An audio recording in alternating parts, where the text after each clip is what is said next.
Alex, bonsoir. Bonsoir.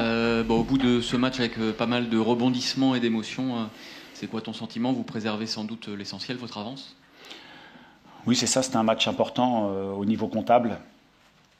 On garde nos distances, donc c'est bien. Sinon, en cas de défaite, Saint-Etienne revenait à 5 points. Donc, c'est vrai que c'était un match important par rapport à ça.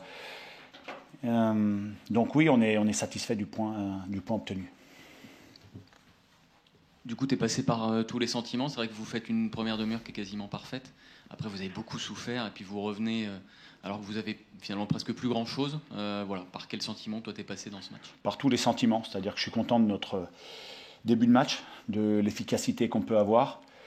On prend un coup de pied arrêté, bien frappé, bien repris. Donc voilà, 2-1 à la mi-temps, on a une balle de 3-1 tout de suite derrière. On a décidé de faire une bonne entame et puis encore une fois, ça aurait pu être le scénario rêvé.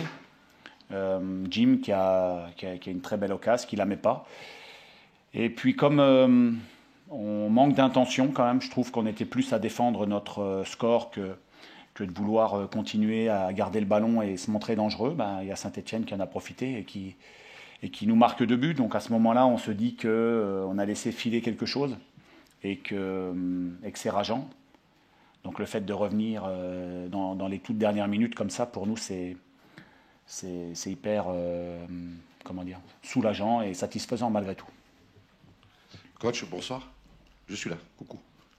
Je suis là. Ah, pardon. Je suis tout petit, pas gros, donc on me voit jamais. Ouais, monsieur Lyons, ouais. J'ai juste vous m'expliquer, qu'est-ce qui s'est passé à la fin du match? Ouais, moi je veux donner la balle à Petro et ça, en fin de compte, c'est pas une touche, c'est un coup franc. Donc c'est une.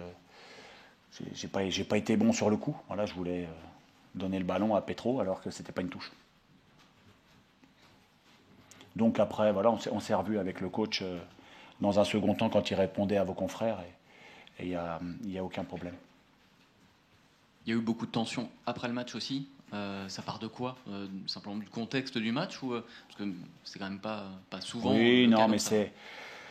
on peut le comprendre. Il y a beaucoup d'émotions, il y a beaucoup de tensions. On vient d'égaliser. C'est sûr il y a beaucoup de choses qui se mêlent. Donc voilà, mais je trouve que le match dans son ensemble s'est bien passé face à 2 équipes qui ont livré quand même un match ouvert pour un match aussi important, un match avec autant d'enjeux, un match avec 2 équipes qui jouent leur survie. Je trouve qu'on a proposé malgré tout un match ouvert. Je pense que les supporters ont vu des buts, des occasions. Donc c'est ça que j'ai envie de retenir aussi. Compte tenu de tout ça, c'est un bon résultat. Même après avoir mené 2-0, au bout du compte, ça reste quand même l'essentiel pour toi, ce résultat? Oui, ça reste un bon résultat parce que Saint-Etienne est repassé devant à un moment donné. Donc nous, le fait d'aller égaliser dans les dernières secondes, voilà, on peut dire que c'est un bon point de prix. Sur le plan physique, ça commence à tirer. Tu as fait un peu de turnover. Ça a été un match du coup qui a demandé quand même beaucoup de courses. Où est-ce que vous en êtes et pourquoi ce turnover à ce moment-là aussi? Parce qu'on a un match mardi soir. Et voilà, l'idée c'était de mettre des garçons qui sont capables de bien récupérer rapidement, des garçons qui sont certainement réalignés mardi, et puis d'autres, soit les faire commencer, soit les mettre sur le banc pour que sur les 2 matchs, on puisse avoir un peu plus de fraîcheur.